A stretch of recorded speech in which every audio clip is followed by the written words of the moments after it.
जो सिपाही हैं, पुलिस के जो अधिकारी हैं, जब उनके बच्चे नीट का एग्जाम देने के लिए जाते होंगे और जब परिणाम आने का नंबर आता होगा तो उनका परिणाम क्या आता है? Paper leak. तो नहीं समझ पा रहा है। इस देश के अंदर पेपर लीक की घटनाएं नहीं रुक पा रही हैं। इस देश के अंदर सीबीएसई की धांधली नहीं रुक पा रही है। इस देश के अंदर एसएससी की एसएसबी की धांधली नहीं रुक पा रही है। अगर कोई पुलिस वाला है, अगर कोई आर्मी वाला है, अगर कोई आरएएफ वाला है, तो क्या उसके छोटे भाई बहन नहीं है? क्या उसके बच्चे नहीं है? क्या वो नीट का एग्जाम नहीं देते? क्या पुलिस वालों के बच्चों का सपना नहीं है कि वो एमबीबीएस बने? क्या आरएएफ के जवानों का सपना नहीं है कि वो एमबीबीएस बनाए? क्या इस देश के तमाम आर्मी वाले, क्या उनका सपना नहीं है कि वो अपने बच्चे को एमबीबीएस बनाए? क्या उनका सपना नहीं है कि वो अपने बच्चे को एमडी बनाए, सर्जन बनाए? इस देश के हर व्यक्ति का सपना है कि वो अपने बच्चे को पढ़ा लिखा करके इस देश के अंदर सेवा देने के लिए उनको काबिल बना दे। लेकिन काबिल कौन बन रहा है? काबिल बन रहे हैं अडानी अंबानी के बच्चे, काबिल बन रहे हैं इस देश के बड़े धर्म गोंडवी ने क्या लिखा था? तुम्हारी फाइलों में जो गांव का ये मौसम गुलाबी है, ये दावे झूठे हैं, ये बातें किताबी हैं। उन्होंने अपने बच्चों को खो दिया, जिन माओ ने अपने जिगर के टुकड़े को खो दिया हमेशा के लिए, क्या ये सरकार वापस ला करके देगी? ये मौत हुई है और इस मौत का जिम्मेदार इस देश का शिक्षा मंत्री है। और हम बार बार चीख चीख कर ये बात कहते रहेंगे, या तो शिक्षा मंत्री इस्तीफा दे दीजिए, वरना उन बच्चों की मौत का गुनाहगार आपको बताया जाता रहेगा और इतिहास में सुनहरे अक्षरों में लिखा जाएगा। इतिहास याद रखेगा, जैसे इतिहास नाजीवाद को याद रखता है, जैसे इतिहास हिटलर शाही को याद रखता है, जैसे इतिहास में बड़े बड़े तानाशाह याद रखे जाते हैं, वैसे ही तानाशाही में ये सरकार याद रखी जाएगी। वे रोज यहाँ से नहीं हटा तो फिर लाठीचार्ज कर देंगे। अरे भाई, लाठीचार्ज तो आपने कर रखी है, ये जो अघोषित लाठीचार्ज कर रखी है उसका क्या? ये जो आपने अदृश्य लाठीचार्ज कर रखी है उसका क्या? जो लाठियां आपने चला रखी है इस देश के तमाम माँ बाप के ऊपर, जो लाठियां आपने चला रखी है इस देश की माओ के ऊपर जिनके बच्चे उनसे छिन गए, जो लाठियां चला रखी है आपने उन गरीबों के ऊपर जिनके बच्चों ने एमबीबीएस का पेपर तैयारी करके दिया था, लेकिन परिणाम स्वरूप उनका जब रिजल्ट आता है तो रिजल्ट में उनको मिलता है पेपर लीक। उनका वो बयान जरूर दिखा दीजिए, जो वो पेपर लीक करने के मास्टरमाइंड थे। जब वो पकड़े जा रहे थे उन्होंने क्या कहा था? वो बयान कहाँ गायब है? वो बयान लोगों के सामने क्यों नहीं आ रहा है? उन्होंने कहा था कि अभी बड़ी मछली बाकी है, हम लोगों को तो गिरफ्तार कर लिया है, लेकिन जिनके इशारों पर हमने पेपर लीक किया है, आखिर वो लोग कहाँ हैं? उन बच्चों का जो भविष्य है, या तो आत्महत्या है या फिर ये जंतर मंतर की तपती धूप की सड़कें हैं, यहाँ पर रेंगने को मजबूर हो रहा है नौजवान। आखिर ये कॉकरोच किसने बना दिया? हूँ जब बेच दिया तुमने कलम तो दिन को भी अंधेरी रात लिखो, अब नाचो उसी के इशारों पर, हर एक उसी की बात लिखो। जब बेच दिया तुमने कलम बेच दिया है, जब इन लोगों ने जमीर बेच दिया है, तो अब ये सच कहाँ से दिखाएंगे? हुआ है, इसका परिणाम सही तरीके से लोगों के सामने आएगा, क्योंकि अब कार्यवाही हो गई थी। जब सरकार ने शिकंजा कस दिया था, जब पेपर लीक करने वाले लोग जेल में डाल दिए गए थे, तो फिर ये दूसरे लोग कहाँ से पनप कर आ गए? क्या वही लोग सक्रिय हो गए, या फिर जो इनका चलाने वाला गैंग है और उस गैंग का जो मास्टरमाइंड है, जो कि सरकार के संरक्षण पर शायद चल रहा है, क्या वो ही इन सारी गैंग को बनाने की जिम्मेदारी लिए बैठा है? और जब तक बड़ी मछली नहीं पकड़ी जाएगी, ये देश का नौजवान ऐसे ही जंतर मंतर पर और देश के हर कोने पर कॉकरोच बनने पर मजबूर होता रहेगा। देखिए, गैर कानूनी धरने को तो बताया जा रहा है, लेकिन जो पेपर लीक हुआ था उसको अभी तक गैर कानूनी नहीं बताया गया। धर्मेंद्र प्रधान जो शिक्षा मंत्री है, उनके जो गैर कानूनी काम है उनको अभी तक गैर कानूनी नहीं बताया गया। इस देश के अंदर 2014 से लेकर 2026 तक कम से कम 8 बार पेपर लीक की समस्याएं हो चुकी है, उन सबको गैर कानूनी नहीं बताया गया। तो सिर्फ और सिर्फ गैर कानूनी जो नजर आता है, वो अगर सिस्टम के खिलाफ आवाज उठती है तो गैर कानूनी नजर आती है। अगर इस देश का समाज, इस देश का नौजवान अगर आवाज उठा रहा है तो गैर कानूनी नजर आ रही है। तो फिर कानूनन कौन सी बात है? ये जो पेपर लीक हो रहे हैं वो कानूनी है, ये जो तमाम आत्महत्याएं हो रही है वो कानूनी है, या जिस तरीके से तमाम जो है ये बच्चे आत्महत्या करने पर उतारू हो रहे हैं, क्या वो कानूनी है? बहुत सारी बातें हैं जो गैर कानूनी है, लेकिन वो सारी बातें नजर नहीं आ रही हैं। नजर क्या आ रहा है? नजर आ रहा है सिर्फ यहाँ पर जो प्रोटेस्ट चल रहा है वो नजर आ रहा है। और नजर क्या आ रहा है? नजर आ रहा है कि अगर यहाँ पर जनता यानी नौजवान, हमारे देश के स्टूडेंट्स अगर अपनी मांगे मंगवाने के लिए, अपनी मांगे मनवाने के लिए अगर आवाज उठा रहे हैं तो वो गलत नजर आ रही है। देखिए, पुलिस परेशान है, मैं तो ये कहता हूँ कि आर्मी परेशान है, पुलिस परेशान है। इन पुलिस वालों के, आर्मी वालों के बच्चे भी नीट का एग्जाम दे रहे हैं।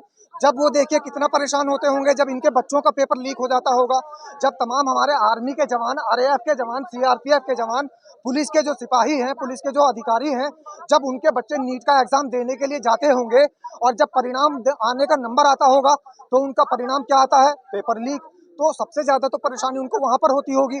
तो यहाँ पर ये नहीं कि पुलिस प्रशासन या हमारे देश के जवान यहाँ पर परेशान इसलिए हो रहे हैं कि यहाँ पर नौजवान इकट्ठा है, वो परेशान सिर्फ इसलिए भी हो रहे हैं कि इस देश का सिस्टम नहीं संभल पा रहा है। इस देश के अंदर पेपर लीक की घटनाएं नहीं रुक पा रही हैं, इस देश के अंदर सीबीएसई की धांधली नहीं रुक पा रही है, इस देश के अंदर एसएससी की एसएसबी की धांधली नहीं रुक पा रही है। तो यहाँ तो पुलिस भी परेशान है, आरएएफ भी परेशान है, सिपाही परेशान है, जवान परेशान है, हर किसी के बच्चे हैं भाई। अगर कोई पुलिस वाला है, अगर कोई आर्मी वाला है, अगर कोई आरएएफ वाला है, तो क्या उसके छोटे भाई बहन नहीं है? क्या उसके बच्चे नहीं है? क्या वो नीट का एग्जाम नहीं देते? क्या पुलिस वालों के बच्चों का सपना नहीं है कि वो एमबीबीएस बने? क्या आरएएफ के जवानों का सपना नहीं है कि वो एमबीबीएस बनाए? क्या इस देश के तमाम आर्मी वाले, क्या उनका सपना नहीं है कि वो अपने बच्चे को एमबीबीएस बनाए? क्या उनका सपना नहीं है कि वो अपने बच्चे को एमडी बनाए, सर्जन बनाए? इस देश के हर व्यक्ति का सपना है कि वो अपने बच्चे को पढ़ा लिखा करके इस देश के अंदर सेवा देने के लिए उनको काबिल बना दे। लेकिन काबिल कौन बन रहा है? काबिल बन रहे हैं अडानी अंबानी के बच्चे, काबिल बन रहे हैं इस देश के बड़े धनाढ़ लोगों के बच्चे, काबिल बन रहे हैं इस देश के उद्योगपतियों के बच्चे। मीडिया ने दिखाया कैसे योग किया जाता है, कैसे नीट का पेपर इस बार बहुत अच्छे से हुआ। देखिए, सब कुछ अच्छा दिखाया जा रहा है, लेकिन जो दिखाया जा रहा है वो है कहाँ? मैं बार बार इस बात को कहता हूँ कि अदम गोंडवी ने जो लिख दिया वो आज यहाँ पर चरितार्थ हो रहा है। और अदम गोंडवी ने क्या लिखा था? तुम्हारी फाइलों में जो गांव का ये मौसम गुलाबी है, ये दावे झूठे हैं, ये बातें किताबी हैं, और ये सारी बातें किताबी हैं। बताइए आप, नीट का अगर पेपर लीक हुआ है तो पेपर लीक के बाद रीटेस्ट करा दिया, लेकिन जिन बच्चों की जानें चली गई, जिन बाप ने अपने बच्चों को खो दिया, जिन माओ ने अपने जिगर के टुकड़े को खो दिया हमेशा के लिए, क्या ये सरकार वापस ला करके देगी? क्या उसमें आर्मी के जवानों के बच्चे नहीं थे? क्या उसमें आरएएफ के जवानों के बच्चे नहीं थे? जिन्होंने आत्महत्या की है वो हर तबके के बच्चे थे। उसके अंदर इस देश का मजदूर विभाग भी है, उस देश के अंदर हर कोई है। उस देश के अंदर जो बच्चों की मौत हुई है, इस देश के नागरिकों के बच्चों की मौत हुई है, इस देश के बहुजन समाज के गरीब के बच्चों की मौत हुई है, और इस मौत का जिम्मेदार इस देश का शिक्षा मंत्री है।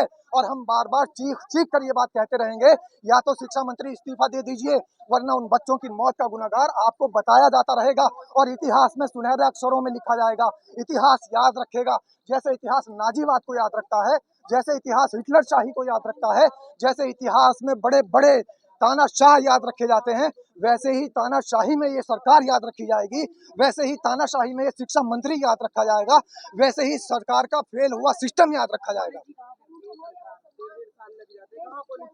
देखिए, ये सरकार अपोलॉजी नहीं करती है, ये सरकार मानती नहीं है।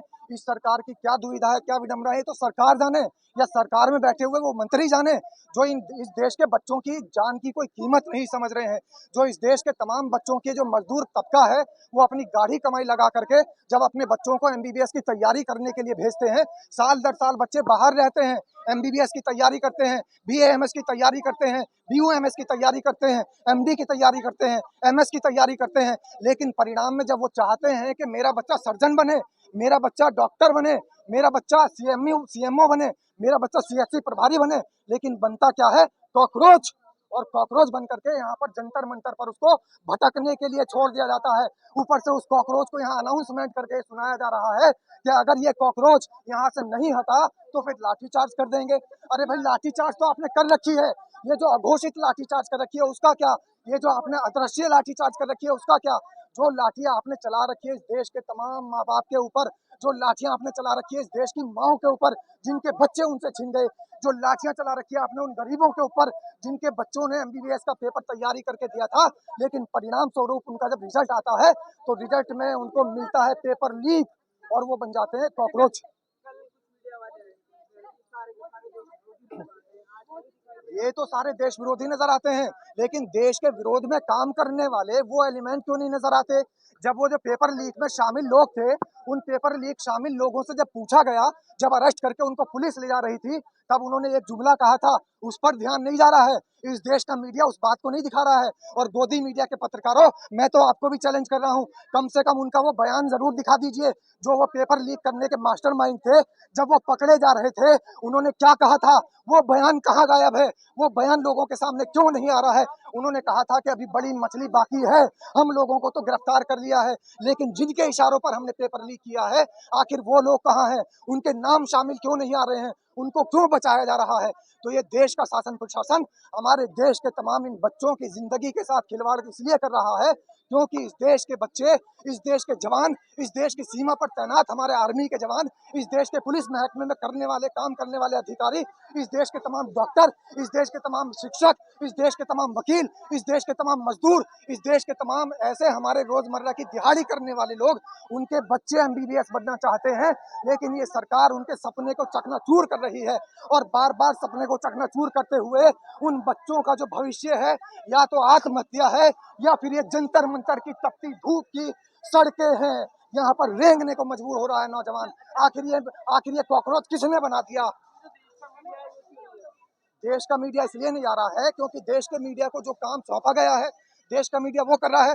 मैं तो हमेशा एक बात कहता हूँ, जब बेच दिया तुमने कलम तो दिन को भी अंधेरी रात लिखो, अब नाचो उसी के इशारों पर हर एक उसी की बात लिखो। जब बेच दिया तुमने कलम तो दिन को भी अंधेरी रात लिखो, अब नाचो उसी के इशारों पर हर एक उसी की बात लिखो। जब इन लोगों ने कलम बेच दिया है, जब इन लोगों ने जमीर बेच दिया है, तो अब ये सच कहाँ से दिखाएंगे? अब ये लोग सच्चाई कहाँ तक पहुंचाएंगे? ये लोग सिर्फ प्रोपेगेंडा फैलाते हैं, ये सिर्फ नैरेटिव आप तक पहुंचाते हैं, इस देश की तमाम जनता को बहकाने का काम करते हैं। इस देश के तमाम हमारे ऐसे ऐसे बुजुर्ग जो खड़े हैं, ये जो आज यहाँ जंतर मंतर पर भटकने के लिए मजबूर हो रहे हैं, इनको मजबूर किसने किया? इस देश की सरकार ने मजबूर किया है। ये सरकार अपना पीछा नहीं छुड़ा सकती, रीटेस्ट करके ये अपना पीछा नहीं छुड़ा सकती। रीटेस्ट का ये दम भर के सरकार कहीं ना कहीं अपने आप को सही साबित नहीं कर सकती। सरकार की जो गलती है वो एक्सेप्ट करनी पड़ेगी। इस देश के शिक्षा मंत्री को बदलना पड़ेगा। सिस्टम में जहाँ पर लापरवाही है, ये देखिए माँ बाप डरे हुए हैं। ये मेरी आवाज नहीं है, ये हर माँ बाप की आवाज है। रीटेस्ट तो आपने करा दिया, लेकिन क्या गारंटी है कि ये जो रीटेस्ट हुआ है इसका परिणाम सही तरीके से लोगों के सामने आएगा? क्योंकि अभी तक तो परिणाम सामने आया नहीं। 2014 के बाद से लेकर 2026 तक 6 बार घटनाएं हो जाती हैं पेपर लीक की। एसएससी का पेपर लीक हो रहा है, एसएसबी का पेपर लीक हो रहा है, सीबीएसई में धांधली हो रही है, यहाँ तक के दरोगा की भर्तियों के पेपर लीक हो रहे हैं, एमबीबीएस के पेपर लीक हो रहे हैं, नीट के पेपर लीक हो रहे हैं। एनटीए का जो चेयरमैन है उसको जेल में डाल देना चाहिए था, लेकिन इस निरंकुश सरकार ने जेल में डालने की बजाय उस चेयरमैन का प्रमोशन करके, उस चेयरमैन को पदोन्नति करके और आगे बढ़ा दिया है। ये सरकार की मंशा नजर आती है। ये सरकार की मंशा है कि सरकार की वाहवाही करने वाले लोग सरकार में ऊंचे भेज दिए जाते हैं, उनकी पदोन्नति कर दी जाती है। लेकिन इस सरकार के अंदर बैठे तमाम ऐसे अधिकारी, इस सरकार के अंदर बैठे तमाम ऐसे कर्मचारी जिनके बच्चे नीट का एग्जाम देते हैं, जो कि मिडिल क्लास के लोग हैं, उनकी जिम्मेदारी कौन लेगा? उनकी जवाबदेही सरकार कब देगी? ये सरकार आखिर जवाब क्यों नहीं देती? ये सरकार ये क्यों नहीं बताती कि आखिर जब पेपर लीक हुआ था, जब ये मास्टरमाइंड पकड़े गए थे, उन मास्टरमाइंड के पीछे किसका हाथ है? कौन से बड़े नेता हैं जो उनका संरक्षण कर रहे थे, जिनके संरक्षण में वो लोग पेपर लीक की घटनाओं को अंजाम दे रहे थे? ये जो पूरा का पूरा रैकेट है, इसके तार कहां से जुड़े हुए हैं? उस आखिरी व्यक्ति तक क्यों नहीं पहुंचा जाता? ये किसकी विफलता है? ये किसका फेलियर है? और अभी तक मैं ये बता रहा था कि 2014 के बाद से लेकर अभी तक इतनी घटनाएं पेपर लीक की हो गई। अभी जब पिछले 2024 में यही नीट का पेपर लीक हुआ था, तो फिर जब क्यों नहीं इंतजाम चाक चौबंद कर लिए गए? 2026 में मात्र 2 साल बाद ये घटनाएं दोबारा क्यों हो जाती है? सोचने वाला विषय तो ये भी है। कार्रवाई होगी, कार्रवाई हो गई, लेकिन कार्रवाई के बाद फिर कैसे पेपर लीक हुआ, इसकी जवाबदेही कौन देगा? जब कार्रवाई हो गई थी, जब सरकार ने शिकंजा कस दिया था, जब पेपर लीक करने वाले लोग जेल में डाल दिए गए थे, तो फिर ये दूसरे लोग कहां से पनप कर आ गए? क्या वही लोग सक्रिय हो गए, या फिर जो इनका चलाने वाला गैंग है और उस गैंग का जो मास्टरमाइंड है, जो कि सरकार के संरक्षण पर शायद चल रहा है, क्या वो ही इन सारी गैंग को बनाने की जिम्मेदारी लिए बैठा है? प्रदूषण है, सांसद रहे हैं, वो ये कह रहे हैं जी, नेता थोड़े ना, मंत्री थोड़े ना पेपर लीक करता है, नीचे वाले करते हैं, तो नेता को क्यों जो टोकते हैं? नीचे जो वाला करता है उसे अगर फांसी दो ना। अगर नेता नहीं करते, जब उन्हें पता मंत्री नहीं नहीं चला करते, तो इन मंत्री को बना क्यों रखा है? फिर इन मंत्री को हटा देना चाहिए, फिर इन मंत्री को इस्तीफा दे देना चाहिए। इस्तीफे से इतना ज्यादा दर्द हो क्यों रहा है? जब इन नेताओं की कोई जिम्मेदारी नहीं है तो इनको जिम्मेदारी पर बिठा क्यों रखा है? फिर इस पद पर इनको आसीन क्यों कर रखा है? फिर इस तमगे से इनको क्यों नवाज रखा है? फिर उतार फेंक देना चाहिए शिक्षा मंत्री का पद। नैतिकता प्राथमिकता के आधार पर इनको बहुत पहले इस्तीफा दे देना चाहिए था। 2014 के बाद से अब तक जितनी पेपर लीक की घटनाएं हुई है, पत्रकार महोदय, मैं आपके माध्यम से इस देश की जनता तक ये आवाज पहुंचाना चाहता हूं कि क्या इतनी सारी पेपर लीक की घटनाओं के बाद भी शिक्षा मंत्री का बने रहना जायज है? ये कहाँ का इंसाफ है? राजनाथ सिंह कहते हैं नो इस्तीफा कल्चर है भाजपा में, कार्रवाई होती है।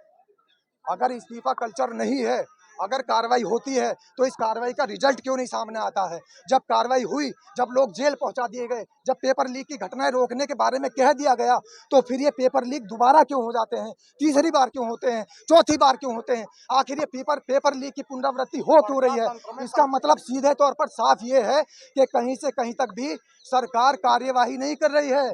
कार्यवाही के नाम पर सिर्फ लीपापोती हो रही है। अगर कार्यवाही हो जाती, अगर उस आदमी तक पहुंच, अगर उस आदमी तक पहुंचाया जा सकता था पुलिस को, अगर उस आदमी तक इंटेलिजेंस को पहुंचाया जा सकता था जो असली पेपर लीक का मास्टरमाइंड है, तो ये घटनाएं दोबारा नहीं होती। बस सिर्फ उनको पकड़ लिया जाता है जो छोटी मछलियां हैं। बड़ी मछली कब पकड़ी जाएगी? और जब तक बड़ी मछली नहीं पकड़ी जाएगी, ये देश का नौजवान ऐसे ही जंतर मंतर पर और देश के हर कोने पर कॉकरोच बनने पर मजबूर होता रहेगा।